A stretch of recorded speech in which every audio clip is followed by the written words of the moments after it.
Bruh, I can't believe I am going to do a reaction to Titans point for point and give my opinion because I know it's absolute trash. Like, in my opinion, this trailer was the worst. It's trash upon top of trash. It's like the little fucking pieces of mold winking at you in the middle of garbage when you take it outside. That's how I feel about Titans. I don't think the quality of this show will improve. A lot of people are being a lot more optimistic about it, saying, give it a chance, blah, blah, blah. But I know what this show is going to cater to. Number one is going to cater to a brainless demographic that cares nothing about the source material, that cares nothing about these characters. All they care about is blood, gore, sex, and swearing. Because that makes great characters, right? That makes a character stand out, right? I mean, of course, we have characters like Duke Nukem that embodies that. That's no disputing that this could be used as a medium or used as a parody sometimes. However, I just don't see the quality here as a comic book fan. I think they're actually butchering these characters and the original characterization. You see, adding all this edgy crap, it doesn't add anything new to the table, in my opinion. And that's where the fatal flaw lies. Why are you making an adaptation that seems worse than any counterpart I've seen known to man? This fucking makes Teen Titans Go look like fucking The Matrix. Seriously. Is that bad here? Titans, this trailer is awful. Top to bottom. Let's get right into it. I'm not gonna waste any more time. I'm already ranting. So let's go and watch the trailer a little bit, and then point for point I will tell you what I dislike, what I like, etc. So very early, right here, we are hit with the mature warning label. Let's go back. This is what they want their show to be on this streaming service. They want to say, hey, we have the blood. Hey, we have the gore. Hey, we have extreme language. Appeal to this demographic, etc. Please sub now.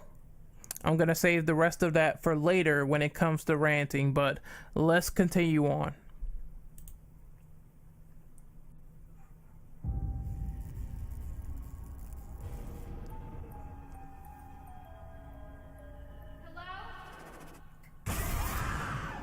Who are you? Now, this opening reminds me of every fucking modernized PG-13 horror movie. You see it everywhere. Loud effects, bright lights, jump scares, things like that. Now, I think this scene is going to have some psychological connection between Raven and Robin. They talk about it a bit more in the trailer, so that's how they meet initially. That's how these two characters sync up because of their emotional trauma. Let's continue. Everything led me here. To you. You're the boy from the circus. You got no place to hide. Flashbacks, as usual.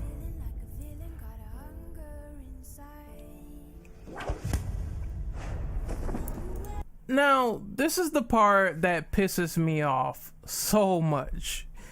You have no idea. The stupidity of this scene even made me pause right here when it really wasn't relevant, but I must say, what you're about to see next does not correlate to Dick Grayson at all. And you're about to see why. Please. Can you help me?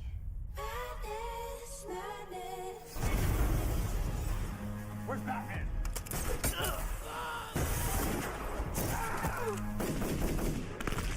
Fuck Batman. They pulled a DMC. They pull a DMC Devil May Cry. Fuck you. Fuck you. Fuck you. Fuck you. Gritty, amateur, or immature in this case, for no reason. Like, there's so many things wrong with that scene.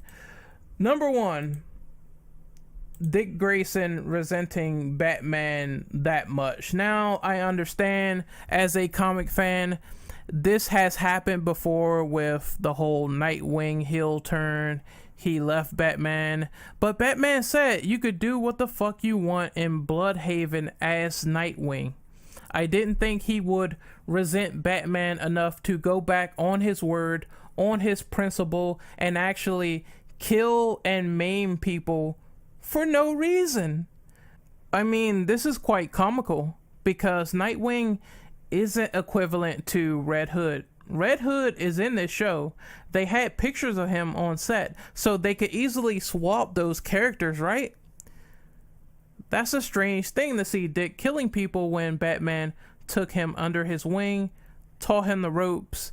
He respected Batman a lot. Even when he was Nightwing and rebelled against him, he still had that respect. Batman simply said, just do whatever in Bloodhaven, protect it, that's it. You don't have to be under my wing anymore, that's it. Whereas the issue with Red Hood and Batman lies in morality. There's more history there. There's more background story. Because, again, Jason Todd was killed by the Joker. Jason Todd was resurrected in the Lazarus pit without a sane mind. So he's kind of crazy. And then you have the whole confrontation between him and Batman. Again, Batman wants to kill the Joker. Jason wants Batman to kill the Joker in any means necessary because he feels like Batman left him behind. However, Batman doesn't want to cross that line and become like everyone else in Gotham City, bloodthirsty. So he rejects. Batman has morals. He knows what he needs to do. Whether it's right or wrong, he tries. And that's the interesting dynamic. He knows not to cross the line further. And fucking Jason Todd does, you know?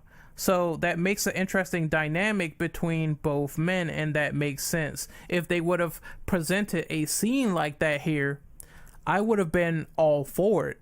I would have been like, okay, this makes perfect sense, but swap Nightwing or Robin, Dick Grayson, whatever you want to call him, swap him with Red Hood and make that scene prevalent, and I can see the animosity there. I just don't see it with Dick Grayson. I don't. I'm sorry. So let's continue on. Also, I know people might argue different characters, different universes, different renditions. However, when it comes to DCEU Batman, when he killed people, he still is largely inconsistent when it comes to later movies. That's a fact. Let's continue on. Fuck Batman. Fuck Batman again. That line. Oh man, so edgy. Something evil inside of me. Okay, you have that 2012 paranormal activity effect going on with Raven's face. No Crystal either. Trigon still might be here, but he might be largely different, I assume. You're scared. I get it. But you can control it. Okay, there's Beast Boy. He looks... I'll say one positive here. Beast Boy does look like Beast Boy. I thought they were going to not use the green paint or, you know, just green skin in general. He looks like Beast Boy. I'm not sure how the special effects will be when he transforms into different animals. That's really left up to interpretation. I assume they're not proud of it considering that they didn't show it here. It just cuts. And then we have Black Starfire. Now, I'm a black man, and even I had a problem with this because it just doesn't look like Starfire to me. I mean, the effects are nice, but where's the orange skin? You know, it reminds me of that scene like at Aqua Teen Hunger Force where Carl has the black body. His head is like transplanted on a black body, and the first question he says is like, "Why am I so old and black?" Like,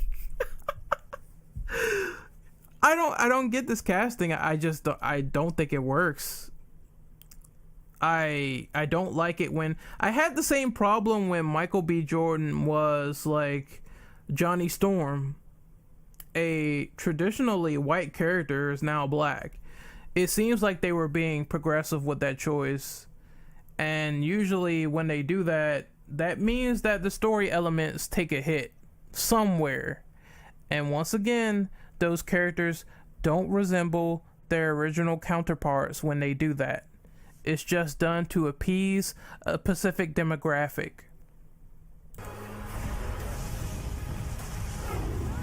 Again, good special effects on Starfire at least. I'm not sure about Beast Boy, but still. You don't know what I've become. Inner demons. Oh, how edgy is that? We have some shots here. Sometimes when I feel the darkness, it feels good. Okay, let's go back there. Listen to this. Sometimes when I feel the darkness, it feels good. I thought Raven didn't like her dark presence, her dark influence. One of the major things about the Justice League versus Teen Titans movie was trying to overcome her darkness, trying to be happy for once, trying to be normal. The TV show, the original Teen Titans cartoon, also touched on this. Again, interesting story elements they could weave here, just not really hitting to me.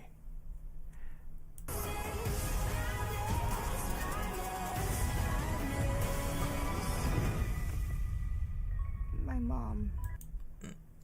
You just have a lot of cool, somewhat decent action shots, a bunch of blood and gore. That's it. I don't know what this show offers to the table. I just don't. Says there's no such thing as monsters. I used to think that. I was wrong. Madness, madness. Oh my god. Cheap, watered down garbage. I'm sorry, people. The first piece of news for the DC streaming service, first trailer, I don't like it. I'm sorry. Like, if it was done a bit more better, if they switched some roles, if they put in some interesting concepts to cock tease people, I would have been all for it, but I'm just not. I think it's going to be catered to a demographic that is pretty much brainless. And you need a lot more than that to entice me as a comic fan. You gotta have something. You gotta have something pertinent. You gotta have something enjoyable. You gotta have something entertaining. Me just seeing characters butchered and a bunch of guts, it's not gonna really do it for me. Granted, I did love when Logan was R-rated and brutal, but that needed to happen. I mean, Wolverine is an aggressive character, so you need that behind your film or TV show. That's where it's pertinent, when you have those characters that delve into violence occasionally, that, might kill people or things of that nature, like Punisher, for example, like Red Hood, like Deathstroke, people like that. Oh my god, this is making me cringe. When it comes to the Titans, man, you just need something more dynamic, and I thought it was dynamic when they introduced their bond and their strengths and their weaknesses to the show. What a disappointment. What an absolute joke.